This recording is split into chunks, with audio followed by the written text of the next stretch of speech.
Alors la caméra, en voici une par exemple, caméra vidéo classique. Alors je ne vais pas m'étendre sur toutes les fonctions techniques d'une caméra, la mise au point, le diaphragme, le zoom, tout ça, ça s'apprend dans les notices, c'est pas du tout important. Je voudrais insister juste sur deux notions qui sont importantes quand on fait du documentaire. C'est l'idée du cadrage, déjà. Si l'on prend ça comme future image qui sera insérée dans ce rectangle-là,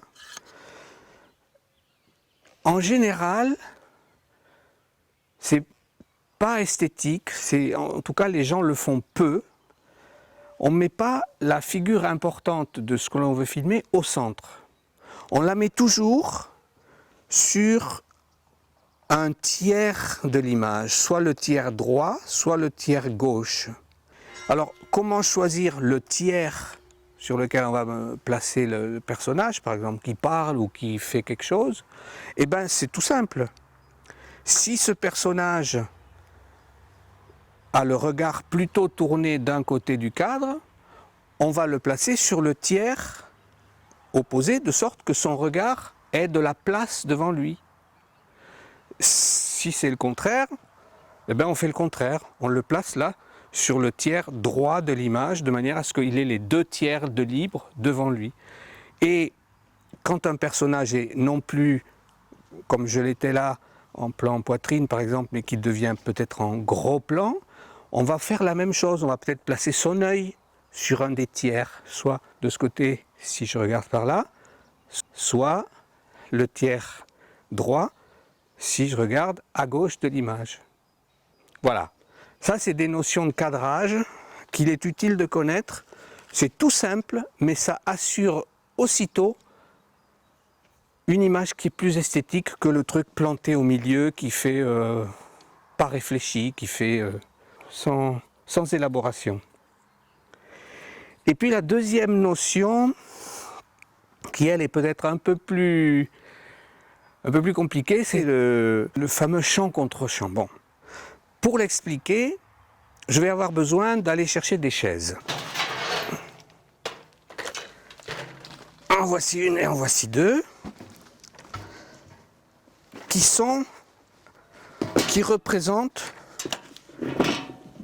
deux personnes se faisant face. Dans chaque fontaine, vous dites un Notre Père, un Je vous salue Marie. Alors je vous rassure tout de suite, il y a des gens qui s'en rappellent bien, il y a des gens qui s'en rappellent moins bien. Ou ça peut être aussi deux groupes de personnes.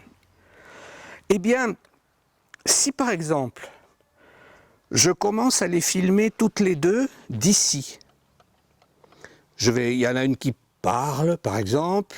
Donc je leur donne, j'ai fait des photocopies aussi, donc ceux qui ne les savent pas, qui ne se rappellent plus, donc ils me le disent, je leur donne. Je la filme, puis l'autre lui répond, je la filme, blabla, blabla, blabla. Ou c'est pas forcément du dialogue. Elles se font passer quelque chose, elles échangent des trucs, voilà, bon, n'importe quoi. Mais l'idée c'est qu'il y a deux personnes ou deux groupes face à face. Eh bien, la règle qu'il vaut mieux ne pas trahir, c'est si je commence à les filmer de ce côté, c'est par la suite de toute la séquence de ne jamais venir de ce côté.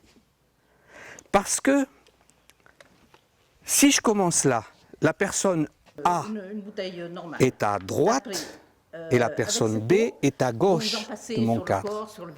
Bon, après je vais couper et je vais montrer plutôt lui de face là.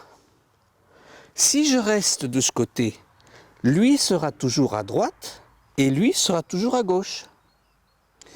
Pareillement, si je vais de ce côté, pour avoir lui de face, lui sera toujours à gauche et lui sera toujours à droite dans mon cadre.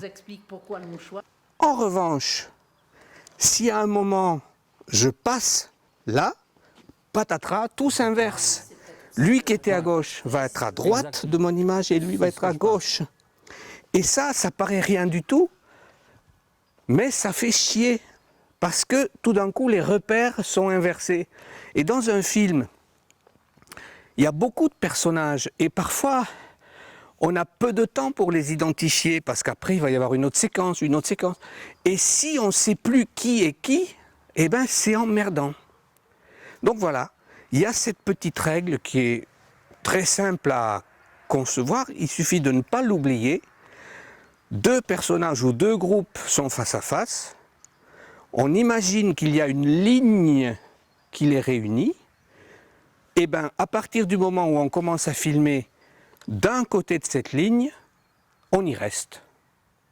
Ça fait un demi-espace, l'espace à filmer et l'espace de la caméra, où la caméra peut naviguer. Voilà. Est-ce que c'est clair? Ouais. Bon. Eh bien c'est tout.